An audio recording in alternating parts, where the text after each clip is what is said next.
Narito ang pinakabagong ulat sa lagay ng panahon ngayong Martes, Hunyo 24, 2025.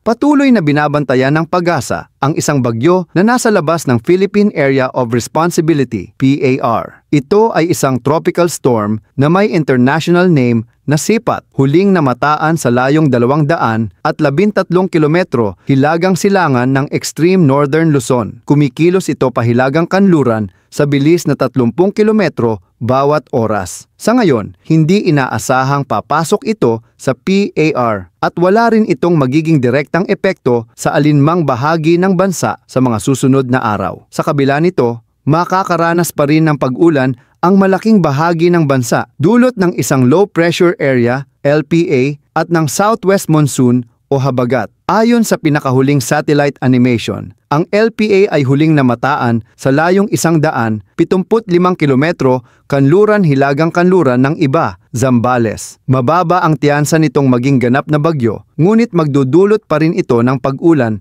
sa mga western section ng Central Luzon, partikular sa Pangasinan, Zambales at Bataan. Bukod sa LPA, patuloy ring nakakaapekto ang habagat sa malaking bahagi ng Luzon, pati na rin sa kanlurang bahagi ng Visayas at Mindanao. Asahan pa rin ang maulan na panahon sa mga rehiyon ng Metro Manila, Calabarzon, Mimaropa, Bicol Region, Central at Western Visayas, lalo na sa Negros Occidental at Western Mindanao kabilang ang Zamboanga Peninsula at BARMM. Dahil dito, pinapayuhan ang mga residente sa mga apektadong lugar na mag-ingat sa banta ng pagbaha at pagguho ng lupa, lalo na sa mga lugar na nakakaranas ng katamtaman hanggang sa paminsang malalakas na pag-ulan. Sa nalalabing bahagi ng bansa, ngayong gabi ay may mataas na tsansa ng mga isolated thunderstorms o biglaang pag-ulan na karaniwang may kasamang pagkidlat at malalakas na hangin. Pagdating naman ng bukas, inaasahang unti-unti nang bababa ang dami ng mga pag-ulan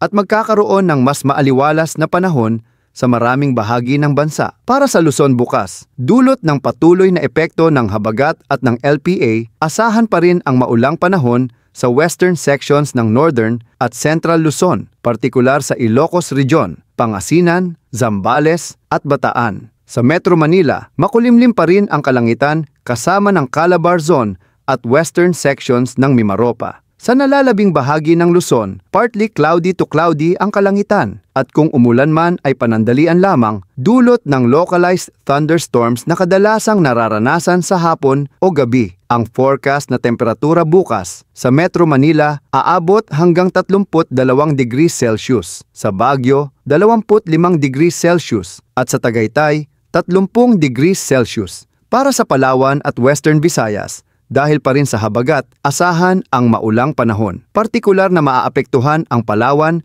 Western Visayas at kalapit na mga probinsya ng Negros Island Region. Samantala, sa nalalabing bahagi ng Visayas at Mindanao, magiging bahagyang maulap hanggang maulap ang kalangitan na may posibilidad pa rin ng mga panandaliang pag-ulan dulot ng mga isolated thunderstorms. Ang inaasahang maximum temperature bukas ay 30 degrees Celsius para sa Kalayaan Islands at Puerto Princesa, 31 degrees Celsius sa Metro Cebu at 33 degrees Celsius sa Metro Davao. Para naman sa lagay ng karagatan, wala tayong nakataas na gale warning o babala sa malalakas na alon sa ngayon, kaya ligtas pa rin makapaglunsad ang mga mangingisda at maliliit na sasakyang pandagat. Gayunpaman, mag-ingat pa rin sa posibleng mga offshore thunderstorms na maaaring magdulot ng biglaang pag-ulan at malalakas na bugso ng hangin habang nasa dagat. Para sa karagdagang impormasyon, bisitahin lamang ang social media accounts ng Pag-asa at pati na rin ang Pag-asa website. At yan lamang ang latest mula dito sa panahon na Daily Weather Updates. Huwag kalimutang i-like, i-share at mag-subscribe sa panahon na. Muli, magkita-kita tayo bukas para sa panibagong update. Ingat po tayong lahat at maging ligtas sa bawat pag-ulan. Ingat Pilipinas!